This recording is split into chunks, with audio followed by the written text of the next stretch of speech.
Let me ask you something uncomfortable. What if the biggest financial mistake you ever made wasn't a bad investment, wasn't overspending on a car, wasn't even skipping your 401k for a few years, but simply being single?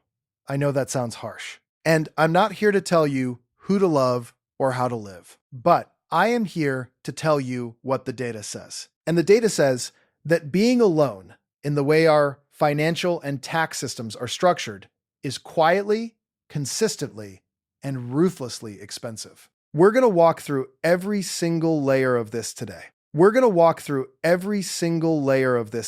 Taxes, housing, health, retirement, the invisible daily costs nobody talks about. And we're going to end with a concrete action plan, because knowing the problem without having a path forward is just anxiety. And that's not what this channel is about. If you're single and you're building wealth, this video is for you.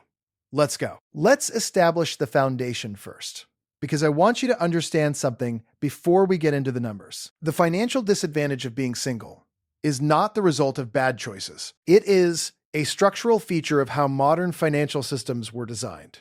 The entire architecture of Western tax law, social insurance, housing markets, and employee benefits was built in an era when the default household was a married couple, ideally with one primary earner. That was the assumed unit. Everything was optimized around it. That assumption is now badly outdated. In the United States, single-person households represent roughly 28% of all households, the single largest household type. More people live alone today than at any point in recorded American history. And yet the financial system still treats solo living as the exception, the anomaly, the thing to be grown out of. The result is what researchers call the singles penalty, a compounding series of financial disadvantages that accumulate across taxes, housing, benefits, insurance, and daily cost of living. A landmark analysis frequently cited in personal finance research estimated the lifetime financial cost of being single versus married at over $1 million for the average American. $1 million. Not because single people are irresponsible, not because they earn less, simply because the system charges them more at every single turn. Let's walk through exactly how that number gets built. Start with federal income taxes, because this is the most direct and measurable piece of the puzzle. The U.S. tax code contains what experts call the marriage bonus, and less charitably, what single people experience as the singles tax.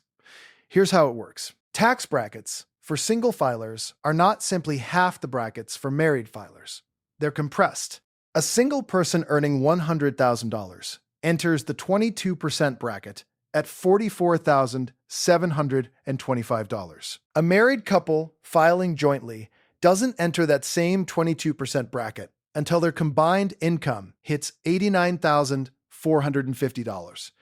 That means a married couple earning $100,000 combined pays a lower effective tax rate than a single person earning $100,000 alone, even though their household income is identical. Scale that up. A single person earning $150,000 is already brushing up against the 24% bracket. A married couple earning $300,000 combined faces the same bracket threshold proportionally.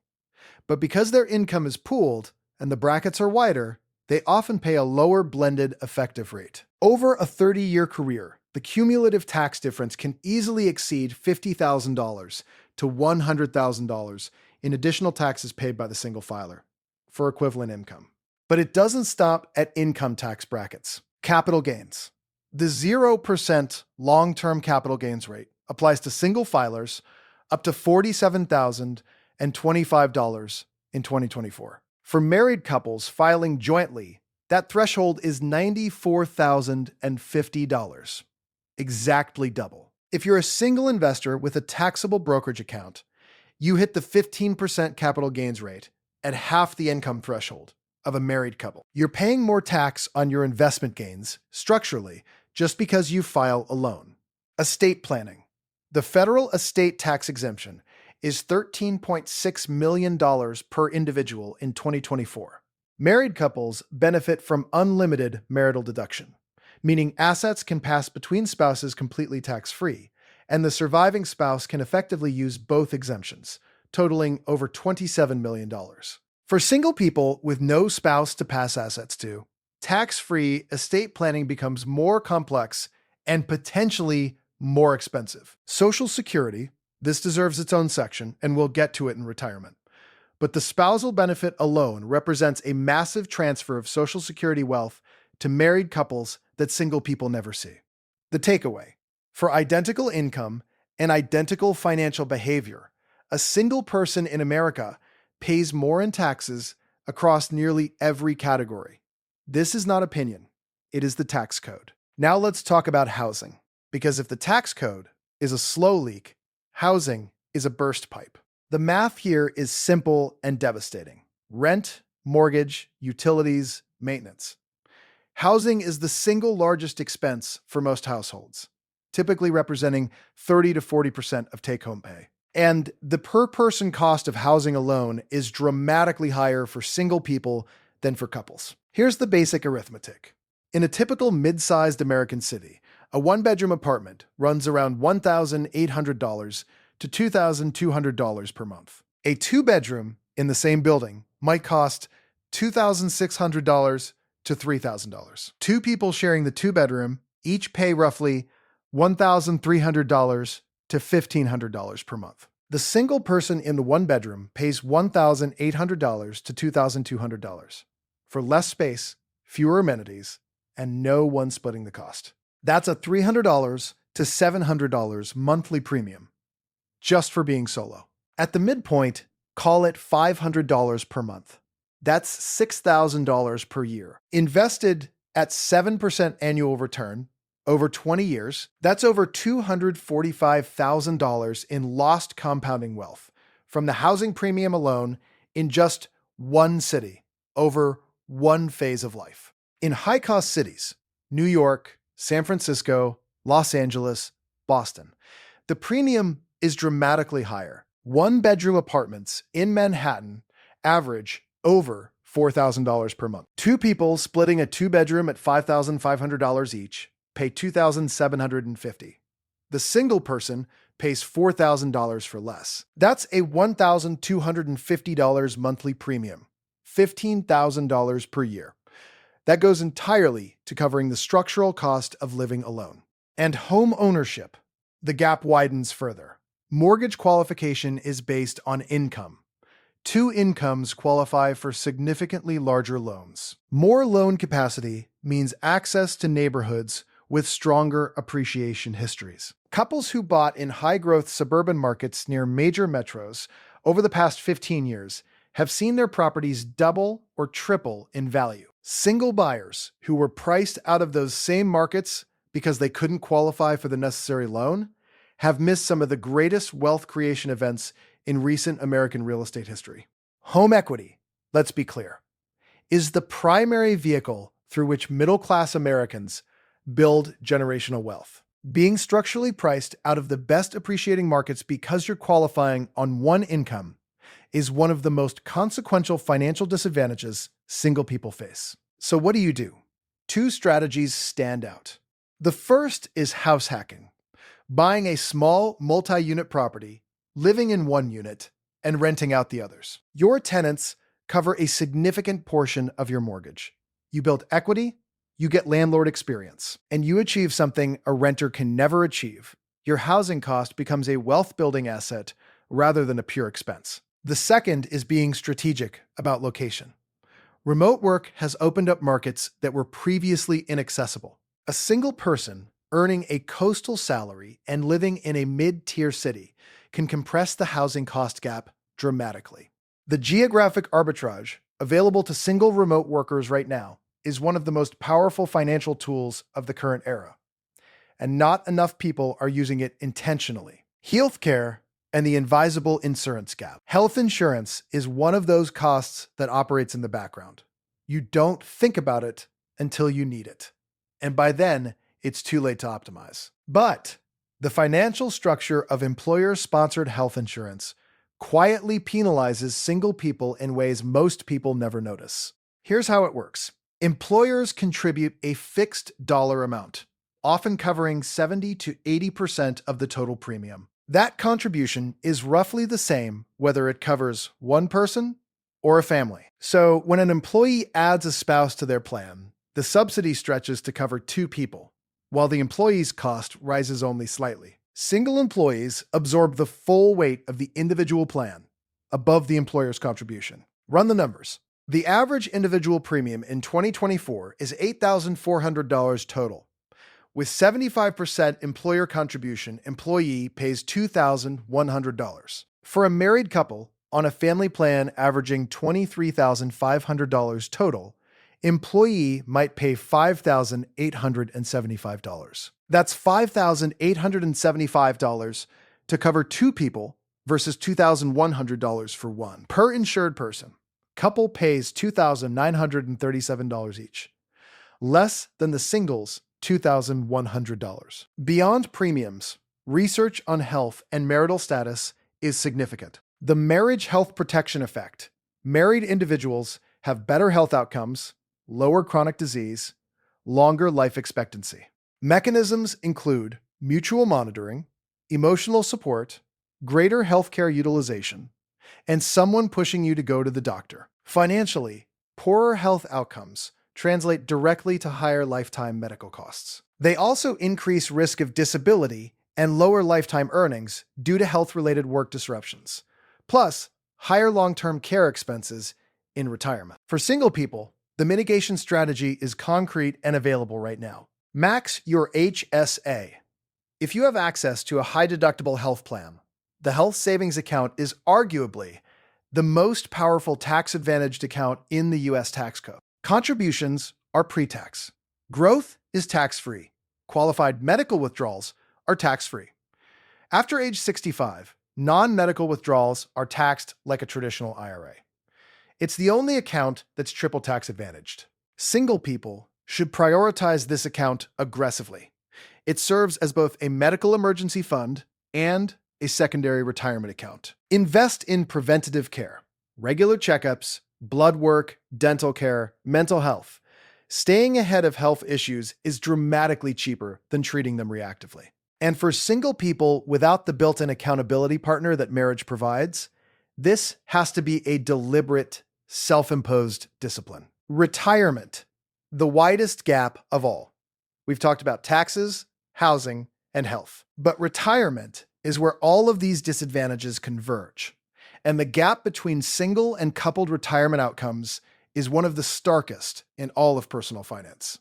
Let's start with Social Security, because this is the most direct and quantifiable piece. Married individuals are entitled to a spousal benefit of up to 50% of their partner's Social Security payment, even if they never worked. If their own earned benefit is lower than 50% of their spouse's, they receive the higher number automatically. When one spouse dies, the survivor steps up to receive 100% of the deceased's benefit if it was larger than their own.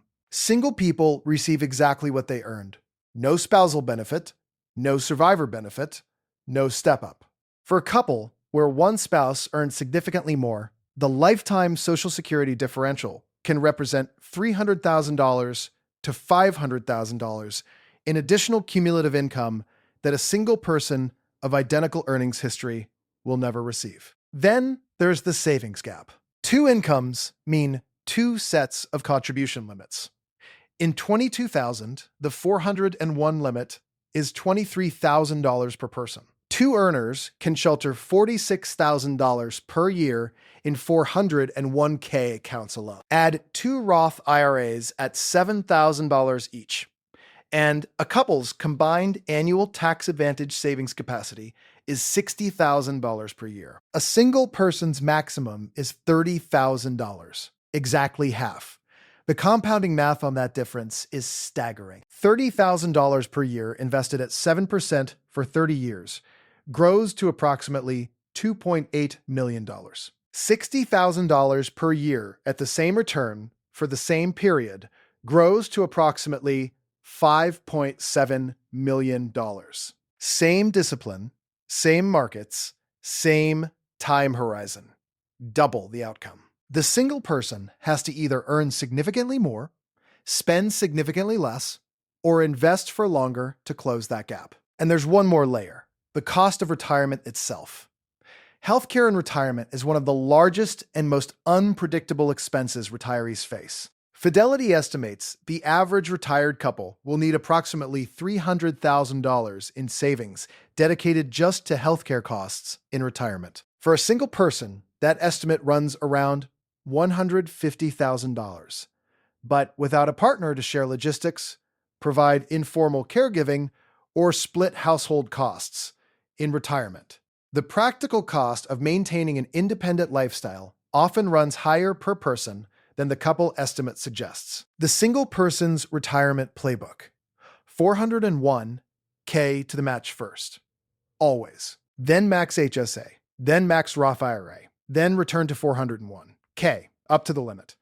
Then taxable brokerage. This sequence maximizes tax efficiency at every step and builds the most resilient possible retirement foundation on a single income. Start earlier than you think you need to, because you don't have a partner's income to catch up with if you fall behind. Let's close with the full picture, and then the forward path. The true cost of being alone is real, it is documented, and it is compounding. The singles tax, the housing premium, the healthcare gap, the retirement disadvantage, the daily cost bleed. Layer by layer, the financial system extracts a premium from solo living. Not because single people are irresponsible, but because a system designed for two charges more for one. Over a lifetime, the cumulative impact can reach 7 figures. That's the honest answer to the question this video asked. But here is what I want you to hold on to as you close this video. The system's design is not your ceiling. The single people who build serious, lasting wealth do it by playing offense. They house hack to eliminate the housing premium. They max every tax-advantaged account available: 401k, HSA, Roth IRA, in the right sequence. They invest the difference between what they spend and what they earn consistently and automatically. They make location decisions deliberately, using geographic arbitrage to compress costs. They treat financial literacy not as a weekend hobby, but as a core life skill. They are not waiting for a partner to start building. They are building now. And when, if their circumstances change, they bring a fortress to the table, not a deficit. Your action items, starting today: calculate your personal singles premium. Run the numbers on housing, taxes, insurance, and daily costs. Make the invisible visible. Max your HSA if you have access to a qualifying plan. It is the single most efficient tax vehicle available to you. Explore house hacking. One property decision can eliminate the housing penalty entirely. Automate your retirement contributions so consistency doesn't depend on motivation. And run your own 30-year projection. The numbers will do more to motivate you than any video ever could. You're not behind. You're informed. That's the first move. If this gave you something valuable, hit like. It helps more people find this content. Subscribe if you haven't, because this is exactly the kind of real-world financial analysis we do every week. And drop a comment. Are you building wealth as a single person? What's working for you? See you in the next one.